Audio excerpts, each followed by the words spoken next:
pas dia dulu datang ke Amerika, pas dia tanya how are you, orang jawabnya I'm good gitu kan, baik. Tapi sekarang ini kalau dia nanya orang how are you, orang tuh jawabnya I'm busy, I'm good but I'm busy. Jadi kayak pasti ada sesuatu yang berubah kan ya. Jadi orang tuh selalu pikir kalau dia tuh sibuk terus. Gaya hidup yang membuat kita lebih bebas dari barang-barang yang kita inginkan tapi sebenarnya nggak berguna, nggak nambah value ke hidup kita. Gaya hidup yang mencari apa yang benar-benar membuat kita senang gitu. Hi guys, welcome back to Dermaga Bos Podcast bersama gue Augelvin. Dan gue Bertrand. Dan di episode kali ini kita akan bahas tentang apa itu minimalism and essentialism. Nah ya, minimalism dan essentialism ini udah mulai terkenal ya. Hidup yang simple. Dan dari gue sendiri, gue udah mulai untuk kayak hidup lebih simple. Kayak misalkan nggak mikirin hal yang nggak berguna atau filter-filter barang yang udah nggak gue pakai gitu dan lain-lain. Nah ini kan kita juga udah tahu tentang minimalism dan essentialism ini dari baca buku atau nonton film kan. Ada 2 film dari minimalis. Gue sih udah nonton filmnya dua film itu. Terus juga kayaknya minimalism dan essentialism ini lumayan mirip-mirip kan. Kalau lu udah baca atau nonton filmnya belum? Gue nonton udah yang film yang baru tapi yang lama nggak nonton. Sama gue juga udah baca bukunya yang Essentialism dari Greg McKeown. Dan menurut gue ya benar sih tadi kayak itu cuma namanya doang tapi ya intinya kurang lebih sama. Oh, oke. Jadi essentialism menurut lu apa sih? Nah, Essentialism itu di bukunya dibilang itu tuh gaya hidup bukan cuma sekedar less is more atau bukan kayak lu melakukan hal lebih banyak dalam waktu yang lebih dikit. Bukan, tapi essentialism itu adalah gaya hidup yang cuman melakukan hal-hal yang penting aja buat kita sendiri gitu, yang essential buat kita. Karena sebenarnya tuh di dunia ini tuh banyak banget hal-hal yang nggak penting, kayak 99% tuh nggak penting dan cuman sedikit banget yang penting kan. Nah itu dia, makanya kita harus pilih untuk melakukan yang penting itu aja. Di interviewnya, authornya itu Greg McKeown sama Matt Diavela, dia tuh bilang, authornya bilang kayak pas dia dulu datang ke Amerika, dia itu British gitu dari UK, dia datang ke Amerika kayak 20 tahun yang lalu, pas dia tanya how are you, orang jawabnya I'm good gitu kan, baik. Tapi sekarang ini kalau dia nanya orang how are you, orang tuh jawabnya I'm busy, kayak I'm good but I'm busy. Jadi kayak tuh pasti ada sesuatu yang berubah kan, yang jadi orang tuh selalu pikir kalau dia tuh sibuk terus gitu loh. Nah, dan gue merasa ini tuh gak cuma terjadi di Amerika doang, gue merasa sih ini terjadi di mana-mana gitu kan. Karena gue nanya teman-teman gue pun, uh, orang tuh jawabnya tuh selalu sibuk gitu kan. Dan gue pun kalau ditanya, gue sendiri juga jawabnya lumayan sering kayak sibuk gitu kan. Nah, pasti ada sesuatu yang salah dong. Karena gue lihat nih orang-orang, termasuk gue, juga kayak mau tuh melakukan hal sebanyak-banyaknya yang kita bisa gitu kan. Padahal kita semua manusia tuh punya batasnya, kayak kita punya batas energi sama waktunya juga terbatas. Nah, itulah makanya penting banget buat kita pilih apa aja yang penting. Terus juga sekarang tuh semua orang udah terhubungi kan lewat sosial media. Jadi tuh gampang banget kita bisa lihat orang lain lagi ngapain dan gampang untuk kita supaya untuk kita kayak compare sama orang lain itu. Nah, misalnya kayak kita lihat temen kita tuh melakukan sesuatu yang kelihatannya seru gitu. Nah, kita tuh jadi kepengen ngelakuin itu. Jadinya kita malah ikut-ikutan dan energi kita tuh jadi terbaginya makin lama makin banyak gitu loh. Jadi kita jadi melakukan apa yang benar-benar bukan yang benar-benar kita mau lakuin. Jadinya terbagi-bagi lah energi kita itu. Oh, jadi iya beneran. Jadi kayak karena kita kayak udah ada sosial media yang membuat kita kayak bisa lihat orang ngapain aja kalau dimasukin sosial media.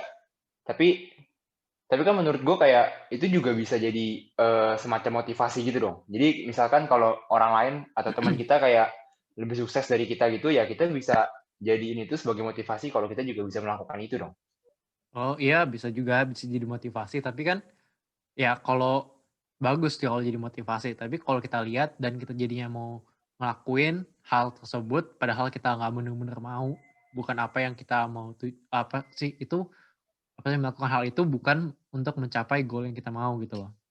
Jadinya itu kan malah ngebagi-bagi energi dan waktu kita ke hal-hal yang nggak penting. Nah, itulah sebabnya kita harus tahu kalau kita tuh punya pilihan untuk memilih. Kita bisa pilih apa yang kita mau lakuin, kita bisa pilih apa yang mau kita prioritasin, kita juga bisa pilih apa yang kita nggak mau lakuin. Nah, makanya itulah cara pikir essentialism. Oh iya, benar sih kayak ya jadi ya benar kita harus milih apa yang berguna buat kita doang kan. Jadi kayak nggak usah ikutin apa yang orang-orang lakuin, tapi nggak membuat kita happy kan. Jadi pilih aja yang buat kita happy, yang kita yang berguna dan yang kita enjoy dan yang kita mau. Jadi nggak kerjain Ya, semuanya. ya, dan langkah pertamanya tuh essentialism tuh dibilang untuk explore gitu kan. Jadi kita tuh harus explore dulu apa yang sih yang kita benar-benar mau. Jangan terlalu cepat untuk pilih, kayak kita belum explore tapi kita udah terjun gitu ke suatu hal. Seorang essentialist itu lama di step pertama ini untuk explore karena dia benar-benar mau tahu dulu apa aja yang ada yang kita bisa terjun diri kita ke bidang tersebut. Nah, abis itu baru kita pilih bidang tersebut yang benar-benar kita udah suka dan kita langsung go all out gitu loh. Nah, gimana cara bikin keputusan yang tepat dan gampang gitu, cara mikirnya gimana? Nah, di buku itu dibilang kalau if it's not a clear yes, then it's a clear no. Jadi kalau bukan jelas-jelas iya, berarti jelas-jelas enggak dong. Nah, kalau kayak gini kan jadi gampang dong. Jadi kita misalnya ada pilihan mau jadi engineering gitu kan. Tapi kita masih ragu-ragu. Nah, itu belum a clear yes dong. Berarti it's a clear no gitu.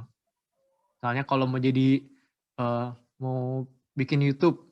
Nah, terus tuh it's a clear yes. Nah, berarti itu baru dilakuin dan kita langsung go all out di situ. Oke, jadi ini kenapa dibilang itu essentialism ya. Jadi kayak kita pilih segala sesuatu yang cuman yang esensial bagi kita.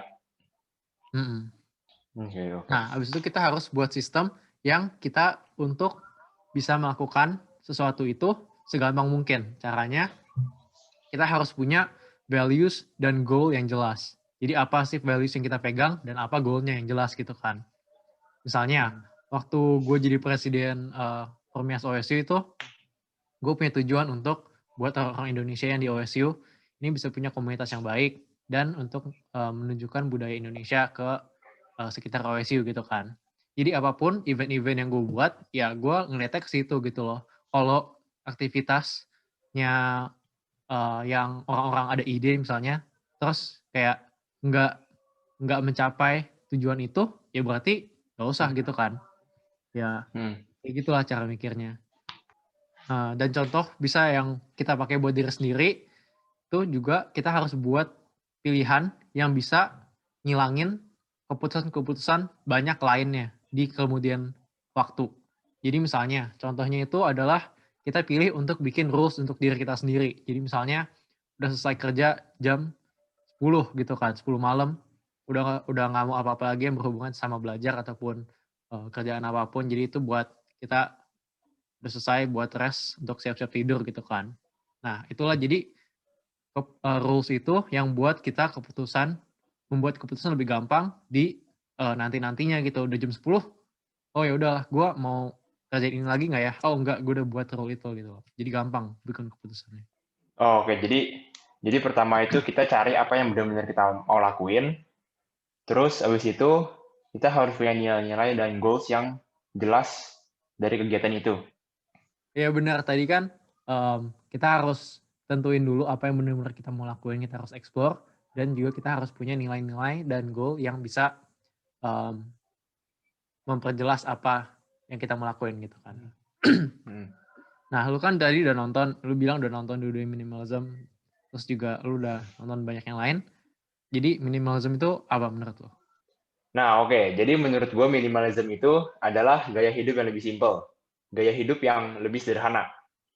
Atau juga gaya hidup yang membuat kita lebih bebas. Bebas dari barang-barang yang kita inginkan, tapi sebenarnya nggak berguna. Nggak nambah value ke hidup kita. Gaya hidup yang mencari apa yang benar-benar membuat kita senang gitu. Jadi dengan minimalism ini, kita bisa filter barang-barang yang kita mau, yang kita kepengen, dan tanya diri kita sebelum beli barang itu, apakah barang ini benar-benar berguna atau apakah barang ini kayak benar-benar menambah value ke hidup kita. Kalau nggak ada ya nggak usah dibeli atau singkirin aja. Jadi nggak Hmm. membuat barang-barang itu numpuk dan berantakan misalnya di kamar kita, di rumah kita gitu loh. Dan kalau kita udah bisa menghilangkan barang-barang yang nggak berguna ini, ya menurut gue kita bisa jadi eh, kayak mengurangi stres gitu ya. Dan ini tuh ya cuma mengurangi sih, bukan menghilangkan. Tapi ya Hmm. lumayan kan mengurangi. Dan juga bisa kalau dari space ya bisa buat space jadi lebih lega dan kayak nggak tergantung atau ke distract dengan barang-barang yang berguna ini yang bisa bisa jadi memakan waktu kita juga dan kita bisa mulai hidup lebih simpel. Jadi di minimalism ini tuh semua barang mempunyai kegunaan dan memberikan kita kesenangan. Oh, oke. Jadi kita kerja cuman buat beli barang yang kita butuh aja kan untuk melakukan hal yang bisa kita lebih buat kita lebih bahagia dan kita juga nggak punya barang-barang yang bisa buat kita jadi makin stres atau makin kita nggak senang gitu kan. Ya pokoknya semua barang kita itu kayak mempunyai kegunaan dan memberikan kita kesenangan. Hmm. Dan kita juga harus tahu apa yang benar-benar bikin kita bahagia. Nah, tapi ini jangan lu nangkapnya salah ya. Soalnya minimalism itu bukan berarti kayak buang banyak banget barang sampai buang juga barang-barang yang lu enjoy, yang lu suka. Hmm. Jadi misalkan lu suka suatu barang, misal lu suka baca buku dan simpen semua bukunya gitu. Ya itu nggak apa-apa. Kalau lu emang suka dan enjoy, jangan sampai kayak kalau lu buang bukunya itu kayak lu jadi mikirin terus atau kayak jadi kesel, ya itu berarti ya itu salah, bukan bukan itu maksudnya. Atau misalkan lu suka fashion gitu, ya bukan berarti kayak lu buang semua baju lu jadi cuma punya beberapa, tapi Hmm. ini tuh kayak buang yang lu udah nggak pernah pakai atau udah nggak mau pakai gitu, atau udah lama banget lu nggak pakai dan lu pikir lu nggak akan pakai lagi. Hmm.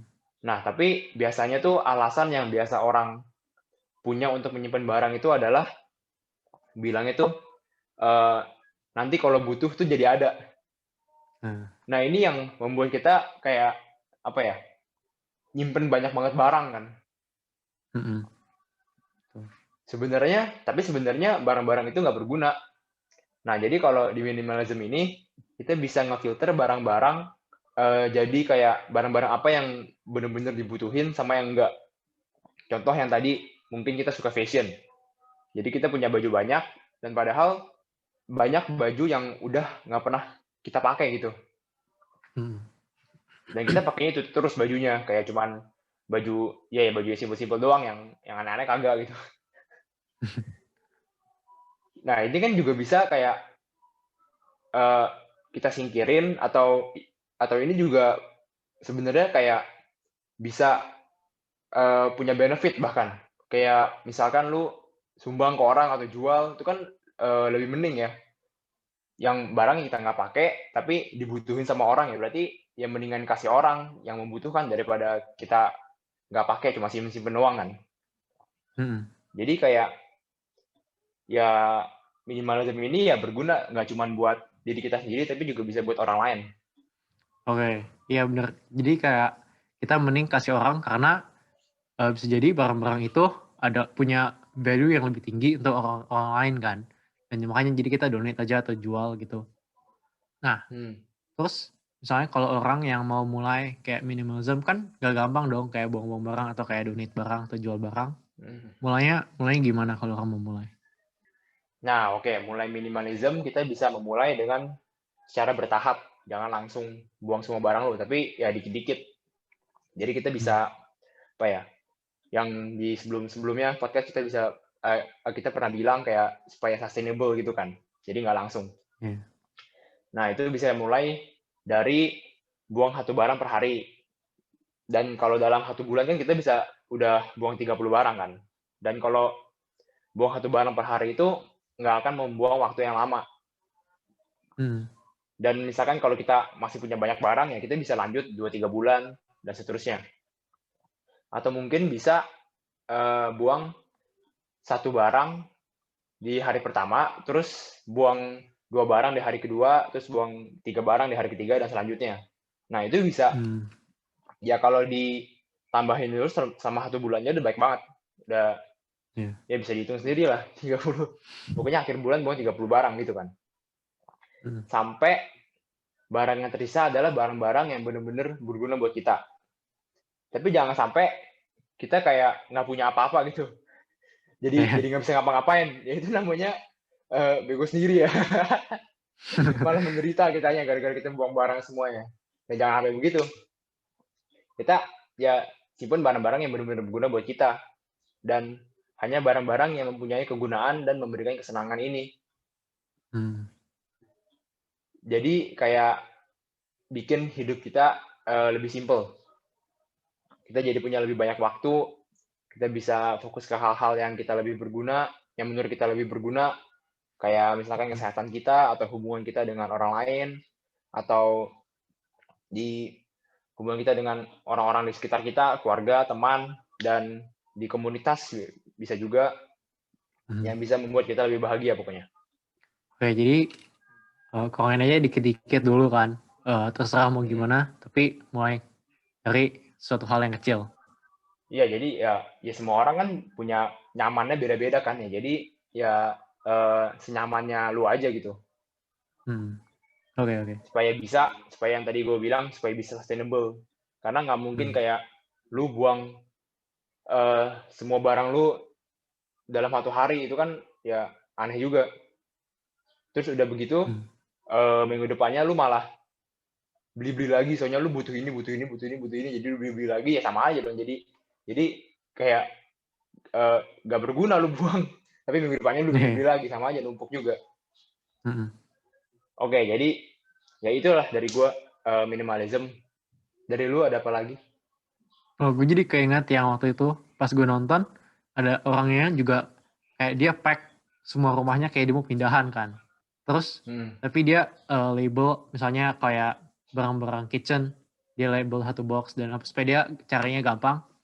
Terus abis itu dia ambilnya kalau dia perlu baru dia keluarin gitu kan. Nah kalau yang udah selama berapa lama masih di box berarti itu udah nggak perlu. Nah itu baru kita jual, itu juga bisa kan kayak gitu. Nah iya itu. Tapi itu Iya itu yang benar-benar ada langsung. di film itu. Iya. Jadi kayak di box-boxin terus yang lu butuh baru lu ambil kan. Iya, ya itu juga bisa begitu. Oke, jadi itulah essentialism dan minimalism, gimana kita bisa hidup lebih simple. Kalau kalian suka topik-topik yang dibicarakan di channel ini, jangan lupa untuk subscribe, like, komen, dan share ke teman-teman kalian. Follow juga IG kita, @dermagabros, dan sampai jumpa di episode selanjutnya. See you in the next episode. Bye-bye. Bye-bye.